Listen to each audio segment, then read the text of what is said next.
สวั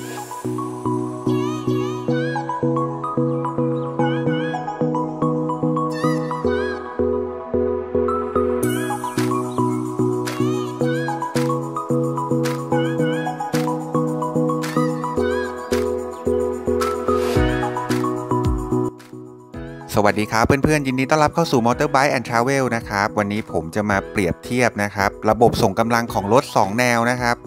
ก็คือรถสกูตเตอร์นะครับรถสกูตเตอร์ที่มีการส่งกำลังแบบสายพานหรือว่าที่เราเรียกกันว่า CVT นะครับของเจ้า Bergman 650นะครับเทียบกับ DCT นะครับ Dual Clutch Transmission ของ Honda นะครับว่าการขับขี่ทั้ง2แบบเนี่ยมีความแตกต่างกันยังไงบ้างนะครับก็ประสบการณ์ของผมนะครับถ้าเพื่อนๆจำได้ผมเคยมี Africa Twin ที่เป็นเกียร์ DCT นะครับแล้วก็ VFR 1200X นะครับที่เป็นเกียร์ DCT นะครับแล้วก็ตอนนี้ขี่ Bergman 650นะครับที่เป็นเกียร์ CVT นะครับระบบสายพานนะครับก็จะมาเล่าให้ฟังนะว่าความรู้สึกของการขับขี่ระบบส่งกำลังทั้ง2แบบเนี่ยมีความแตกต่างกันยังไงบ้างนะครับโอเคเริ่มกันเลยนะครับเอาCVT ก่อนแล้วกัน CVT ก็เป็นระบบส่งกำลังที่พวกเราพบเห็นกันได้เยอะเลยในปัจจุบันนะครับก็รถสกูตเตอร์ทั้งหลายนะครับไม่ว่าจะเป็น Forza X-Max T-Max C650 หรือว่าจะเป็นรุ่นเล็กๆอย่าง Scoopy i นะครับ Fiorano อะไรก็ตาม Vespa เนี่ยเป็นรถที่เป็นสายพานทั้งหลายเขาเรียกระบบส่งกำลังแบบ CVT นะครับก็คือใช้สายพานในการส่งกำลังแต่สิ่งที่ Bergman เหนือกว่านะครับก็คือเป็นระบบ CVT ที่มีกล่องอิเล็กทรอนิกส์เข้ามาควบคุมสามารถที่จะควบคุมจังหวะของการปรับขนาดของผู้เล่ได้นะครับทำให้เหมือนกับว่าเราสามารถเปลี่ยนเกียร์เองได้นะครับหลักการของรถเกียร์ CVT เนี่ยนะครับก็คือการใช้สายพานขับเนาะสายพานขับเพื่อนๆคงพอทราบอยู่แล้วนะครับผมขึ้นวิดีโออินเสิร์ตไว้ให้เพื่อนๆดูด้วยนะครับก็คือหลักการของรถ CVT คือการใช้สายพานนะครับ2ชุดนะครับผู้เล่2ชุดนะครับก็คือผู้เล่ตัวขับนะครับผู้เล่ตัวขับก็คือผู้เล่ที่ติดอยู่กับเครื่องนะครับแล้วก็ผู้เล่ตัวตามก็คือผู้เล่ตัวหลังที่ติดอยู่กับล้อนะครับหลักการของมันก็คือใช้การปรับขนาดนะครับการปรับขนาดความห่างของระยะล่องสายพานนะครับในช่วงที่เราออกตัวเนี่ยความเร็วต่ำเนี่ยล่องสายพานของตัวสายพานขับที่ติดอยู่กับเครื่องเนี่ยจะเป็นสายพานตัวเล็กนะครับสายพานตัวเล็กแล้วก็ตัวผู้เล่ตามเนี่ยจะเป็นตัวใหญ่ทำให้มีทอร์กเยอะนะครับมีแรงในการออกตัวเยอะนะครับแต่พอเราบิดคันเร่งไปเยอะๆเนี่ยสายพานตัวขับจะมีขนาดใหญ่ขึ้นนะครับจะขยายขนาดใหญ่ขึ้นก็คือปรับระยะห่างของร่องสายพานให้มากขึ้นนะครับมันก็จะไปดึงสายพานให้ตึงนะครับแล้วก็ตัวผู้เล่ตัวตามเนี่ยก็จะปรับให้ร่องมีขนาดเล็กลงนะครับทำให้มีรอบความเร็วล้อที่สูงขึ้นนะครับจุดเด่นของระบบสายพานเนี่ยก็คือจะไม่มีจังหวะสะดุดของการเปลี่ยนเกียร์เลยนะครับเพราะว่ามันไม่มีการเปลี่ยน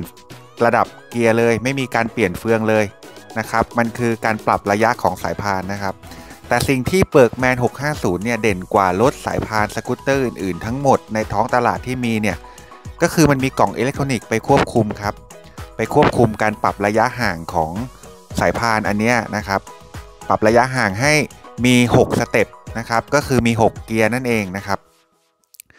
กล่องอิเล็กทรอนิกส์เนี่ยจะไปควบคุมทำให้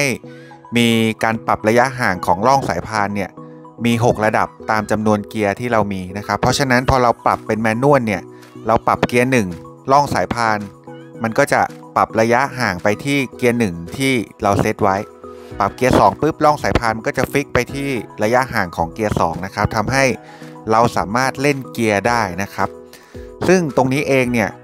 มีประโยชน์มากนะครับในการขึ้นเขาลงเขาอย่างที่ผมเคยบอกเพื่อนๆนะครับการลงเขาเนี่ยถ้าเป็นรถสกูตเตอร์ธรรมดาเนี่ยถ้าเกิดคนขี่ไม่ชำนาญพอเนี่ย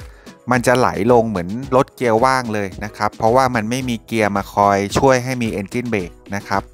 แต่ว่าสำหรับเจ้า Suzuki Bergman เนี่ยมันสามารถที่จะเล่นเกียร์เองได้นะครับเพราะฉะนั้นเนี่ยเลยทำให้ มันมี Engine Brake เหมือนมีเกียร์เลยนะครับ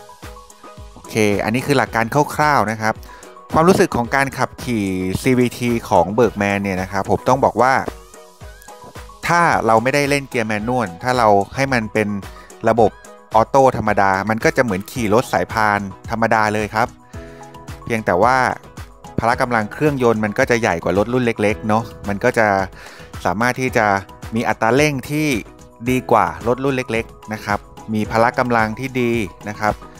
แต่ว่ายังคงความนุ่มนวลเพราะว่ามันไม่มีจังหวะเปลี่ยนเฟืองเกียร์นะครับแต่ถามว่ามันสนุกเหมือนกับรถมีเกียร์ไหมต้องบอกว่าไม่นะครับมันไม่ได้สนุกเหมือนกับรถมีเกียร์นะครับฟีลลิ่งมันคือรถสายพานธรรมดานี่แหละนะครับมันก็จะเรียกว่าล้อรอบนิดนึงนะครับ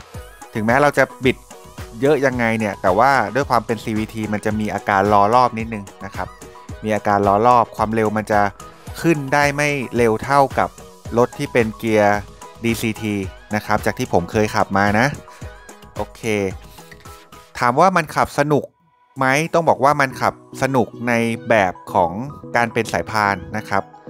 มันสนุกในแบบของมันเองนะครับสนุกในระดับหนึ่งแต่ถ้าเทียบกับเกียร์ DCT เนี่ยผมต้องบอกว่าเกียร์ DCT สนุกกว่านะครับอารมณ์ของเกียร์ DCT เนี่ยเดี๋ยวผมจะอธิบายเรื่องสเปคตอนหลังนะแต่ว่าเทียบอารมณ์ก่อนคือมันจะเหมือนกับขี่รถมีเกียร์เลยเพราะว่ามันคือรถมีเกียร์จริงๆนะครับเพียงแต่ว่ารถ DCT เนี่ยมันมีคลัตช์2ชุดที่มาเข้าเกียร์แทนที่เราไม่ต้องกำคลัตช์นะครับคลัตช์มันจะจับแบบออโต้ให้นะครับทำให้อารมณ์การขับขี่เนี่ยรถที่เป็นเกียร์ DCT เนี่ยให้ความสนุกเหมือนกับรถมีเกียร์เราสามารถเล่นเกียร์ได้ลากรอบได้นะครับแล้วก็อัตราเร่งที่ค่อนข้างจะดีกว่ารถแบบสายพานนะครับเรียกว่าพละกำลังเนี่ยสามารถเล่นเกียร์ได้นะครับลากรอบได้ยาวๆแล้วก็เรียกพละกำลังได้เร็วกว่ารถแบบสายพานนะครับโอเคเพราะฉะนั้นเนี่ยถามว่าถ้าเทียบกันตรงๆระหว่าง Bergman 650 กับ Honda XADV เนี่ยผมต้องบอกว่าการขับขี่ของ Honda XADV เนี่ยจะให้ความสนุกมากกว่า Bergman 650 นะครับเพราะว่ามันเป็นรถที่มีเกียร์สามารถเล่นเกียร์ได้แล้วก็อัตราเร่งการลากรอบอะไรมันสนุกกว่ามันก็คือฟีลลิ่งของรถมีเกียร์เลยนะครับแต่ถามว่า Bergman 650 มันอึดอัดอุ้ยอ้ายไหมผมก็ต้องบอกว่ามันไม่ได้อึดอัดนะครับพละกำลังเครื่องยนต์มันเหลือเฟือมากๆสำหรับการขับขี่ท่องเที่ยวนะครับพอมันลอยตัวแล้วเนี่ยเรียกว่าพละกำลังมันมาอย่างต่อเนื่องเลยนะครับโดยเฉพาะ Suzuki Bergman 650 เนี่ยพอรอบเครื่องมัน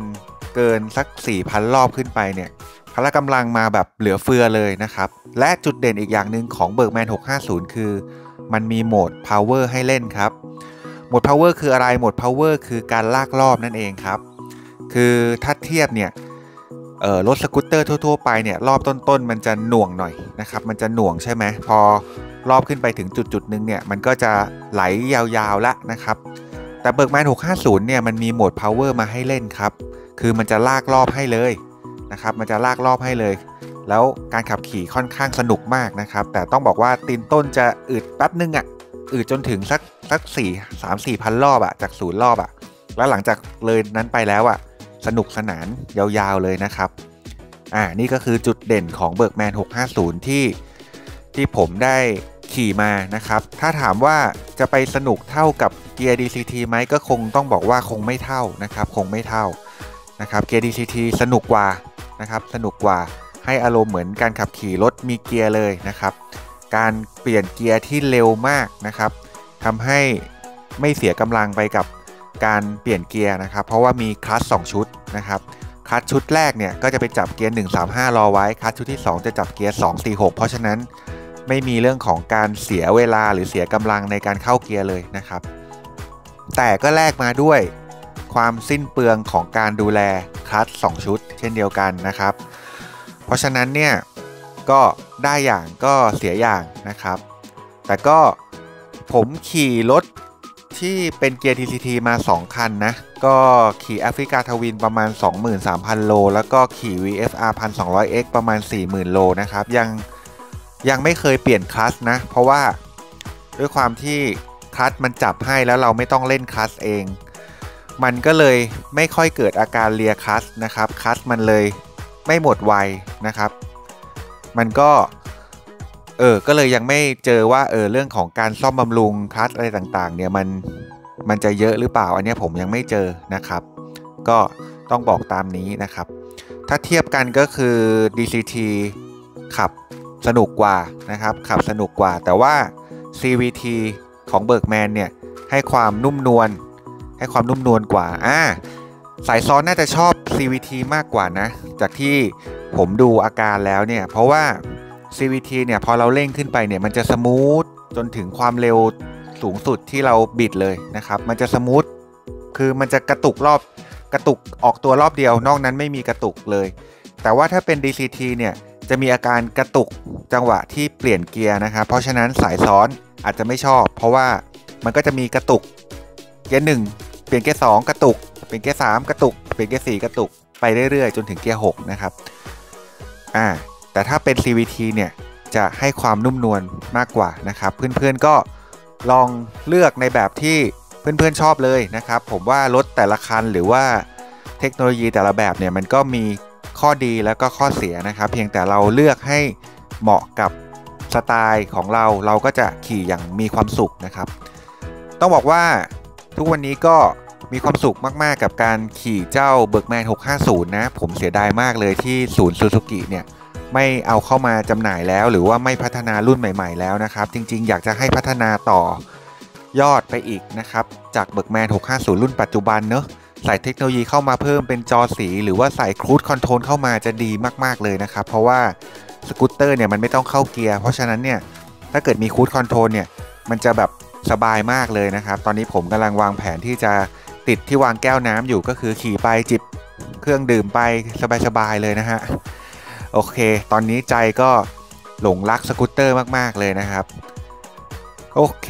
ประมาณนี้เพื่อนๆขอบคุณเพื่อนๆมากๆสำหรับการติดตามรับชมรับฟังนะครับฝากกด Subscribe กดกระดิ่งไว้ด้วยนะมีคลิปใหม่ๆความรู้ใหม่ๆมาให้เพื่อนๆตลอดเลยวันนี้ผมขอลาไปก่อนนะครับสวัสดีครับ